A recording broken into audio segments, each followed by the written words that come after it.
Hello दोस्तों, मेरा नाम है धीर सिंह। मैं आपसे शेयर कर रहा हूं डॉक्टर एपीजे अब्दुल कलाम से जुड़े कुछ रोचक तत्व। इन्हें जानकर आप उनके महान व्यक्तित्व को और करीब से जान सकते हैं। नंबर 1, 15 अक्टूबर 1931 को जन्मे डॉक्टर एपीजे अब्दुल कलाम एक बेहद गरीब परिवार से थे। उनके पिता के पास परिवार चलाने के नाम पर बस एक नाव थी। नंबर 2, डॉक्टर कलाम शुरू से बहुत मेहनती थे। सिर्फ 5 साल की उम्र से ही उन्होंने अपनी फैमिली को सपोर्ट करने के लिए अखबार बेचना शुरू कर दिया। नंबर 3, कलाम साहब को फिजिक्स और गणित दोनों ही विषय बहुत पसंद थे। गणित पढ़ने के लिए सुबह 4 बजे उठ जाते थे। नंबर 4, कलाम साहब शुरू से एक पायलट बनना चाहते थे और एक बार वे इसके बेहद करीब पहुंच गए थे। इंडियन एयर फोर्स की सिलेक्शन लिस्ट में वे 9वें स्थान पर थे, सिर्फ जबकि 8 लोगों का ही चयन होना था। नंबर 5, 1969 में वे इसरो में चले गए और उन्हें सैटेलाइट लॉन्च व्हीकल का प्रोजेक्ट डायरेक्टर बना दिया गया। प्रोजेक्ट सफल रहा और भारत ने पृथ्वी की कक्षा में रोहिणी उपग्रह भेजने में सफलता प्राप्त की। नंबर 6, कलाम साहब को मिसाइल मैन के नाम से भी जाना जाता है क्योंकि उन्होंने भारत के लिए अग्नि और पृथ्वी जैसी पावरफुल मिसाइल्स इन्वेंट करने में महत्वपूर्ण भूमिका निभाई है। नंबर 7, पोखरण 2 न्यूक्लियर टेस्ट की सफलता के पीछे डॉक्टर एपीजे अब्दुल कलाम का बड़ा ही हाथ था। नंबर 8, डॉक्टर कलाम भारत रत्न से सम्मानित तो हुए ही उन्हें 40 विश्वविद्यालयों से डॉक्टरेट की उपाधि भी प्रदान की गई। नंबर 9, उनके जीवन से प्रेरित होकर आई एम कलाम नामक बॉलीवुड मूवी भी बनाई गई। नंबर 10, डॉक्टर कलाम को बच्चों से बहुत प्यार था और वे हमेशा उनकी जिज्ञासा को शांत करने की कोशिश करते थे। यहाँ तक कि अपनी मृत्यु से ठीक पहले भी वो यही काम करते थे।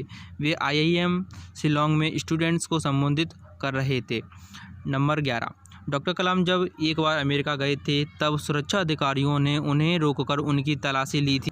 भारत ने इसका कड़ा विरोध किया था। नंबर 12, जब एक बार किसी पत्रकार ने उनसे पूछा कि वो किस रूप में याद किया जाना पसंद करेंगे, एक वैज्ञानिक, एक राष्ट्रपति या एक शिक्षक के रूप में, डॉक्टर कलाम ने कहा था, शिक्षण एक बहुत ही महान पेशा है जो किसी व्यक्ति के चरित्र, क्षमता और भविष्य को आकार देता है। अगर लोग मुझे एक अच्छे शिक्षक के रूप में याद रखते हैं तो मेरे लिए सबसे बड़ा सम्मान होगा। नंबर 13, डॉक्टर कलाम जब स्विट्ज़रलैंड विजिट पर गए थे तो उनके सम्मान में उस दिन 26 मई को साइंस डे के रूप में मनाने की घोषणा कर दी गई। नंबर 14, डॉक्टर कलाम को तमिल में कविताएं लिखने और वीणा बजाने का शौक़ था। नंबर 15, डॉक्टर कलाम शुरू में तो नॉन वेजिटेरियन थे लेकिन बाद में वेजिटेरियन बन गए थे। नंबर 16, डॉक्टर कलाम पहले ऐसे राष्ट्रपति हुए जो अविवाहित थे और एक वैज्ञानिक भी। नंबर 17, डॉक्टर कलाम को राष्ट्रपति बनने से पहले ही देश का सर्वोच्च नागरिक सम्मान भारत रत्न दिया जा चुका था। नंबर 18, अपने ट्विटर अकाउंट पे डॉक्टर कलाम कुल 38 लोगों को फॉलो करते थे जिनमें से बस एक ही क्रिकेटर था, VVS लक्ष्मण। नंबर 19, डॉक्टर कलाम महान वैज्ञानिक डॉक्टर विक्रम साराभाई को अपना मेंटर मानते थे। नंबर 20, डॉक्टर कलाम का पहला बड़ा प्रोजेक्ट SLV-3 फेल हो गया था। उस समय वो बहुत दुखी हुए थे पर अपनी गलतियों से सीखते हुए उन्होंने आगे चलकर बड़ी बड़ी सफलताएं अर्जित की। नंबर 21, डॉक्टर कलाम को 2 बार 2003 और 2006 में MTV यूथ आइकन चुना गया था। नंबर 22, डॉक्टर कलाम बतौर राष्ट्रपति मिलने वाले अपनी सैलरी दान में दे दिया करते थे। उन्होंने एक ट्रस्ट बनाया था, providing urban amenities to rural areas, जिसे हम पूरा के नाम से भी जानते हैं, और इसी ट्रस्ट में वो अपनी सैलरी डोनेट कर देते थे। नंबर 23, डॉक्टर कलाम विशेष तौर पर उनके लिए मंगाई गई कुर्सी पर नहीं बैठते थे बल्कि सबके साथ बराबर की कुर्सी पर ही बैठते थे। नंबर 24, एक बार डॉक्टर कलाम ने याहू पर पूछा, what should we do to free our planet from terrorism, हमें दुनिया को आतंकवाद से मुक्त करने के लिए क्या करना चाहिए, तो इसके जवाब में उन्हें 30,000 रिस्पॉन्स मिले। नंबर 25, डॉक्टर कलाम चाहते थे कि राष्ट्रपति भवन पूरी तरह से सौर ऊर्जा से संचालित हो लेकिन उनके कार्यकाल के दौरान ये कार्य नहीं हो पाया। नंबर 26 डॉक्टर कलाम की inspiring autography wings of fire French और चाइनीज़ सहित 23 भाषाओं में ट्रांसलेट की जा चुकी है।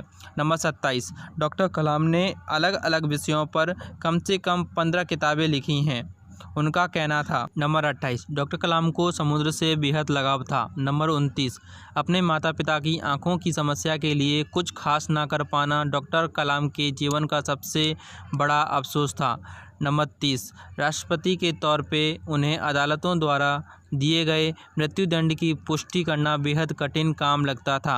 नंबर 31 डॉक्टर कलाम एक कुशल लीडर थे। वे किसी भी परियोजना के फेल होने पर खुद को जिम्मेदार ठहराते थे, लेकिन सफलता मिलने पर पूरी टीम को श्रेय देते थे। नंबर 32 डॉक्टर कलाम कहते हैं, लिखना मेरा प्यार है। अगर आप किसी चीज़ से प्यार करते हैं, आप उसके लिए बहुत सारा समय निकाल लेते हैं। मैं रोज़ 2 घंटे लिखता हूँ। आमतौर पे मध्य रात्रि में शुरू करता हूँ, कभी कभी मैं 11 बजे से लिखना शुरू करता हूँ। आपको मेरी वीडियो कैसी लगी कमेंट बॉक्स में कमेंट करके ज़रूर बताएं। यह वीडियो आपको यूज़फुल लगी हो तो इस वीडियो को आगे शेयर करें और चैनल को सब्सक्राइब करना और बेल आइकन को हिट करना ना भूलें।